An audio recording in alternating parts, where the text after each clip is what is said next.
Hello बच्चों, आप लोगों का मेरे YouTube चैनल नवोदय विद्यालय समिति एंट्रेंस बाय दीपक सर पर स्वागत है। बच्चों, आज का वीडियो 2024 क्लास 6 की जो बच्चे तैयारी कर रहे हैं नवोदय विद्यालय प्रवेश परीक्षा कक्षा 6 2024 की जो तैयारी कर रहे हैं उनके लिए बच्चों ये वीडियो है। बच्चों, आपको मैंने इसके पहले एक वीडियो बनाया था, उसमें मैंने आपको 10 क्वेश्चन बताए थे जवाहर नवोदय विद्यालय कक्षा 6 के। आपकी अगले 10 क्वेश्चन मैं आपको बताने जा रहा हूं। बच्चों, एक थोड़ा सा सिलेबस के बारे में हम लोग डिसाइड कर लेते हैं। बच्चों, हमको सिलेबस के बारे में जरूर पता होना चाहिए। सिलेबस के बारे में बच्चों ये बात है कि आपको पता है कि जो मेंटल एबिलिटी है, मेंटल एबिलिटी जो आपकी आती है क्लास 6 में, वो उसके 40 क्वेश्चन आते हैं बच्चों। जो मैथ्स है उसके 20 क्वेश्चन आते हैं, और जो आपकी लैंग्वेज है, लैंग्वेज में आपकी हिंदी हो सकती है या फिर इंग्लिश हो सकती है, उसके भी 20 क्वेश्चन बच्चों आते हैं। तो मैथ्स का जो पोर्शन है इसमें मैंने 10 क्वेश्चन आपको बताए थे इससे पहले वाले वीडियो में। अगले 10 क्वेश्चन मैं आज आपको बताने जा रहा हूं। बच्चों, ये जो क्वेश्चन है ये आपके एग्जाम में आए हुए हैं, कई बार आए हुए हैं एग्जाम में, तो इसलिए मैं ये वीडियो आपके लिए लेकर आया हूं। इन क्वेश्चनों को आपको रिवाइज करना है। मोबाइल खोल लीजिए, मोबाइल खोल के कॉपी पेन ले लीजिए और अपने आप से खुद से हल करिए, और उसके बाद फिर मेरे से आंसर मिला लीजिए। ठीक है बच्चों, इससे आपकी प्रिपरेशन भी होगी और आपको एक आपके अंदर कॉन्फिडेंस भी आएगा कि yes I can do it, मैं कर सकता हूं। क्योंकि बच्चों, जवाहर नवोदय विद्यालय कक्षा 6 की जो प्रवेश परीक्षा है वो आपको नवंबर में प्रस्तावित है। नवंबर में इसका एग्जाम होगा और एक अगला एग्जाम जनवरी में होगा। तो जो नवंबर में एग्जाम बच्चों होगा उसका मतलब जो है प्रिपरेशन आप मेरे साथ करते रहिए, और जो बच्चे जनवरी में एग्जाम देंगे वो भी मेरे साथ प्रिपरेशन करते रहें। ठीक है, चलिए चलते हैं बच्चों। आप लोगों के लिए मैं जो क्वेश्चन लेकर आया हूं उस क्वेश्चन को चलिए देखते हैं। कह रहा है कि कौन सी संख्या में 15 से भाग देने पर भागफल 15 एवं शेष 5 बचता है। इस तरह का प्रश्न आपने देखा होगा। इस संख्या पद्धति का क्वेश्चन है, नंबर सिस्टम का। इसका एक तरीका होता है बच्चों, जैसे मैं आपसे कहूं 2 का मैं भाग यदि 9 में दूं तो 2 का भाग 9 में जाएगा ही नहीं, तो 2 चौके 8 शेष जरूर बचेगा। तो आपको पता है कि ये क्या होता है, ये भागफल होता है। ये क्या होता है, ये शेषफल होता है। बच्चों, कुछ लोगों को पता होगा और कुछ को नहीं पता होगा, इसलिए मैं सबको लेकर चल रहा हूं। ठीक बच्चों, अब आगे चलते हैं। ये भाज्य होता है बच्चों और ये होता है भाजक। ठीक है ना, तो इसका एक फार्मूला डिजाइन होता है। ठीक है, क्या कि भाज्य बराबर भाजक गुणे भागफल, ठीक है ना, और प्लस शेषफल। इंग्लिश मीडियम के बच्चे की बात करें तो ये हमारा जो होता है ये हमारा क्यूसेंट होता है, ये रिमाइंडर होता है, ये डिविडेंड होता है और ये डिवाइजर होता है। ठीक है, तो अब हम लोग चलते हैं इसी फार्मूले में। देखिए, इसको रखेंगे क्या, ये जो मैंने आंसर निकाला है 4 भागफल निकाला है, क्या सही निकला है? इससे हम ये चेक भी कर सकते हैं। तो देखिए, भागफल की जगह 4 रखिए, भाजक 2 है हमारा और शेषफल हमारा 1 है। तो देखिए कितना निकल गया, 2 चौके 8 और 1 9। भाज्य कितना निकल गया, 9। इसका मतलब ये जो भाज्य है ये बिल्कुल सही है। ठीक है ना, इसी चीज को यहाँ पूछा गया आपसे। यहाँ पूछा है उन्होंने कौन सी संख्या में 15 से भाग देने पर, तो जो संख्या है ना यही संख्या हमको निकालनी है। इसका मतलब ये सूत्र में अप्लाई कर। भाजक आप कह रहे भागफल, तो कह कौन सी संख्या है 15 से भाग देने पर, तो भाजक 15 है, भागफल 15 है कह रहा है, और शेषफल 5 है। तो देखिए 15 हम 225 होता है और 5 जोड़ दीजिए तो कितना आएगा 230। यानी डी ऑप्शन सही है। चलिए बच्चों, अगले क्वेश्चन पे हम लोग चलते हैं। अगला क्वेश्चन हमारे सामने है, दिख रहा है, बहुत आसान क्वेश्चन है, हम लोग उसको देखेंगे। देखिए क्या लिखा है कि 4350 तथा 2675 के योगफल में, बच्चों योगफल का मतलब जोड़ में क्या जोड़ना चाहिए जिससे कि प्राप्त योगफल 10,000 हो जाए। बच्चों, एक हम लोग जो है एक अलग से क्वेश्चन समझने की कोशिश करते हैं कि बोल क्या रहा है। 3 तथा 4 में क्या जोड़ना चाहिए। बच्चों, 3 तथा 4 में क्या जोड़ना चाहिए कि योगफल 10 हो जाए। बताइए आप लोग जल्दी से। बहुत छोटा ले लीजिए, बड़ी संख्या है ना, मैंने छोटी संख्या लेके कोशिश की समझाने की। तो 3 तथा 4 में क्या जोड़ना चाहिए बच्चे, 4 3 7 हो गया, इधर 10 लिखा है। अब इसमें हम क्या जोड़ें कि हम इसके बराबर पहुंच जाएं, तो 3 जोड़ दें। इसका मतलब कैसे पता चला, हमने 10 में 7 घटाया तो पता चला कि 3 जोड़ना चाहिए। समझ में आया? आ जा 350 लिख लेते हैं। फिर कह रहा है 2675 में क्या जोड़ दीजिए, 10,000 यहां लिख देंगे। ठीक है, इनको जोड़ लीजिए तो 5 आ जाएगा। 7 5 12 की 2 हासिल 1, 6 3 9 10 की 0 हासिल 1, 4 2 6 7 प्लस x बराबर में 10,000। आप समझ गए होंगे कि आपको घटाओगे तो पता चल जाएगा कि क्या जोड़ना चाहिए, है ना बच्चों। तो 7025 में जो घटा दीजिए तो यहाँ देखिए 10 में 5 गए 5 आ जाएगा, या 9 में 2 गए 7 आ जाएगा। अब हमको यहाँ तक पता चल चुका है, अब हम जल्दी से अपने आंसर देखेंगे कि कौन सा सही है। तो इसमें हमारा ये सही है, इन दो में से कोई एक सही हो सकता है, 75 यहाँ भी 75 यहाँ भी, लेकिन हमें आगे चलना पड़ेगा। तो यहाँ पे 9 यहाँ 9 आ जाएगा, इसका मतलब ये वाला सही है, ठीक है ना। तो कहने का मतलब है कि ये हमारा क्वेश्चन पूरा हुआ। तरफ चलते हैं। अच्छा, जवाहर नवोदय विद्यालय कक्षा 6 का फॉर्म भरा है आपने, आपको मेहनत करनी होगी। जब ज्यादा मेहनत आप करोगे तभी आप नवंबर में जो जवाहर नवोदय विद्यालय प्रवेश परीक्षा होने वाली है उसको आप क्वालिफाई कर पाओगे, क्योंकि 20 में 20 क्वेश्चन जिन बच्चों ने सही किए हैं उनका सिलेक्शन हुआ 2023 में, नहीं तो 2024 में होने वाला नहीं है। चलो तो इस क्वेश्चन पे चलते हैं। तो देखिए बहुत आसान क्वेश्चन हमें दे दिया है इस बार नवोदय विद्यालय प्रवेश परीक्षा में। तो हम सबसे इसको गुणा करेंगे तो 2 8 16 बच्चों, इसका 0 एक गायब हो जाएगा। उसका एक रीजन है कि जब हम 2 8 16 किए तो उसके पहले 0 लगा था, उसके पहले 0 लगा था, इसलिए डबल संख्या यहाँ पे उतारनी पड़ी, एक साथ 2 संख्या उतारनी पड़ी। अब 2 इसका काम खत्म हो गया, 2 0 0 2 पंचे 10 और कितने 0 लग जाएंगे आगे, 2 0 लग जाएंगे। अभी ऐसा कौन सा ऑप्शन सही है आपका, देखिए बताइए। तो ए ऑप्शन सही है ना। तो नंबर 4 आसान सा है, देखने में आसान लग रहा है, करेंगे तो भी आसान है। चलिए देखिए, इसके पहले हम लोग पहले से कॉन्सेप्ट को समझ लेते हैं। क्वेश्चन बच्चों ये सही बटे में ये मिश्र संख्या है, ठीक है ना। तो मिश्र संख्या को हम लोग सबसे पहले परिमेय संख्या में डिवाइड करें, मतलब कन्वर्ट करेंगे। तो चलिए देखिए क्या लिखा है, 9 3 27 5 32 बटे 9। आप पूछ सकते हैं कि कैसे हुआ, 9 का गुणा 3 में किया, जो आया उसको इसमें जोड़ दिया। तो 9 3 27 27 5 32 माइनस 9 एकम 9 9 7 16 16 बटे 9 हो गया। फिर प्लस 6 3 का 18 6 3 का 18 और 19 19 बटे 6 हो गए बच्चों। अब एक चीज बच्चों आप समझिए कि बेस यहाँ पर समान है, नहीं अंश और हर, अंश और हर, अंश और हर, तो हर समान है। जब हर समान होते हैं तो हम, अच्छा हर समान है तो इसमें से एक ही 9 यहाँ नीचे उतार के ले लेंगे यहाँ पर, लेकिन हमें 9 9 6 लिखा है तो हम इसका एलसीएम ले लेंगे 9 9 6 का।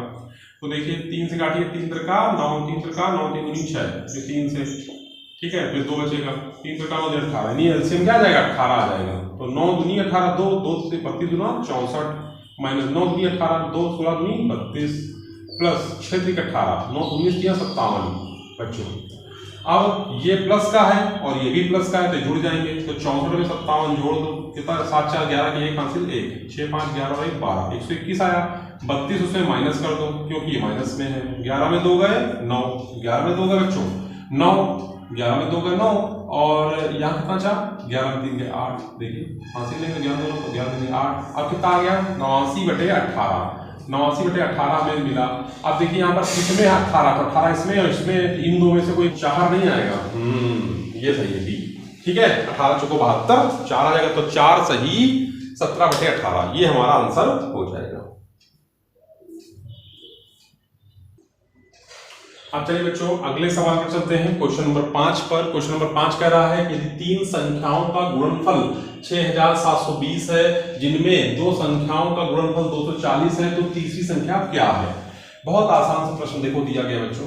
यहाँ पर हम मान लेते हैं कि 3 संख्याएं x, y और z है, इनका जो योगफल गुणनफल है बच्चों वो 6720 है। गुणनफल का मतलब हो गया गुणा का साइन, यानी ये, ठीक है।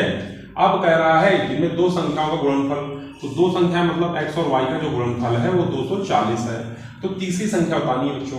तो सिंपल सी बात आपको समझ में आ चुका होगा कि जो ये है ये 240 यहाँ रखेंगे और इसमें भाग दे देंगे तो हमारा z आ जाएगा, यानी 6720 में आप 240 का भाग दे दीजिए। काट दिया। अब इसको हमें सिंपल करना है, काट भाग देना है। तो देखिए 24 का भाग देंगे हम 672 में, तो 24 गुना 48, 24 गुना 48 और 24 दिया 72 होता है, ज्यादा हो जाएगा 24 गुना 48 यहाँ लिख देंगे। अब थोड़ी देर आंसर पे देख लेंगे कि कौन सा, ये 2 आंसर तो होंगे नहीं क्योंकि इनका यहाँ पर 2 आ रहा है, तो यहाँ ये दोनों में 2 है, इन 2 में से कोई एक आंसर भी है। तो 17 में 8 गए 9, 5 4 गए 1, यहाँ पे 2 लिख देंगे, ठीक है। अब 8 से जाएगा तो 8 चौको 32 की 2 हासिल थी 8 2 19, ठीक है, यानी ए ऑप्शन सही है कि नहीं बच्चों। तो इस तरह से मैंने आपको एक क्वेश्चन बताया, क्वेश्चन में कोई दम नहीं थी, क्वेश्चन बहुत आसान था, पर देखने में आपको लगेगा कि हाँ कठिन है, पर आपको क्या रखना है, अपने अंदर धैर्य रखना है और क्वेश्चन की भाषा को समझ के क्वेश्चन को हल। चलिए बच्चों, हमने 2 क्वेश्चन है, हमने 2 क्वेश्चन अब की बार कॉपी किए हैं, यानी 2 क्वेश्चन नोट किए हैं। 0.01% का मान है ये बताना है। 2 संख्याओं का मासा 119 है, लासा इतना है, यदि एक संख्या इतनी है तो दूसरी संख्या क्या होगी। दोनों ही क्वेश्चन अच्छे क्वेश्चन हैं बच्चों। इस तरह का जब क्वेश्चन आता है तो हम कैसे इसको हल करते हैं, आइए देखते हैं। देखिए इसको कैसे हल करेंगे, 0.01 और परसेंट का साइन होता है, इसको जब हटाएंगे बच्चों तो परसेंट हटाएंगे नीचे 100 हो जाएगा ना। आप देखिए जो दशमलव के बाद जितनी संख्या लिखी होती है, दशमलव के पहले नहीं, दशमलव के बाद जितनी संख्याएं दशमलव को हटाएंगे तो उतने जीरो नीचे बढ़ाने पड़ेंगे, यानी 1 बटे कितना जाएगा, 2 2 4 आ जाएगा। अब इसका इसमें भाग देना है, तभी इनमें से कोई आंसर मिलेगा। तो देखिए हम भाग देते हैं 1 में, देखिए तो दशमलव लगाएंगे, 0 बढ़ाएंगे, अभी जाएगा नहीं, फिर 0 बढ़ाएंगे, फिर 0 बढ़ाएंगे, फिर 0 बढ़ाएंगे, फिर 0 बढ़ाएंगे, फिर 0 बढ़ाएंगे, फिर 0 बढ़ाएंगे, तभी तो आएगा। अभी देखो 10,000 हो गया, एक बार जाएगा, है ना। कहने का मतलब इसका आंसर डी होगा। कुछ था क्वेश्चन में, कुछ नहीं था, ठीक। अगर 2 संख्याओं का मासा 119 है तथा लासा इतना है, यदि एक संख्या इतनी है तो दूसरी, बच्चों इसका एक फार्मूला होता है क्या, कि पहली संख्या होता है ना, पहली संख्या गुणे दूसरी संख्या और बटे दूसरे के बराबर में मासा इंटू क्या होता है, लासा होता है ना। इस सूत्र को अप्लाई कर देंगे, हमारा आंसर आ जाएगा। मासा 119 है, लासा हमें दे रखा है 11781 और एक संख्या दे रखी है हमको, तो दूसरी संख्या निकालनी है, तो ये भाग हो जाएगा इसमें कितना, 1071, ठीक है ना। भाग देंगे और हमें आंसर मिल जाएगा। तो चलिए भाग देते हैं इसका, ठीक है, भाग देते हैं तो इसका इसमें भाग दिया जाएगा। तो देखिए 1071 का भाग हम 11781 में देंगे। देखिए अब यदि यहाँ पर 4 डिजिट है और यहाँ भी 4 डिजिट है, हम देख रहे हैं, तो कहने का मतलब एक बार जाएगा, 1071 यहाँ देंगे और माइनस करेंगे, 8 में 1 गया 7, 7 में 7 गए 0, फिर यहाँ पे 1 इकट्ठा हो जाएगा, यहाँ पे आ जाएगा ना। कहने का मतलब कितने बार गया, एक बार और जाएगा, है ना। तो यानी कि इसको काटने पर कितना आएगा, 11 आएगा। और 11 का गुणा यदि आप 119 में करोगे तो कितना आएगा, कर लीजिए, 11 9 99, 99 की 9 हासिल 9, 11 कम 11 11 9 20, 20 की 0 हासिल 2, 11 कम 11 और 11 2 13। ए ऑप्शन सही है। कुछ था क्वेश्चन में।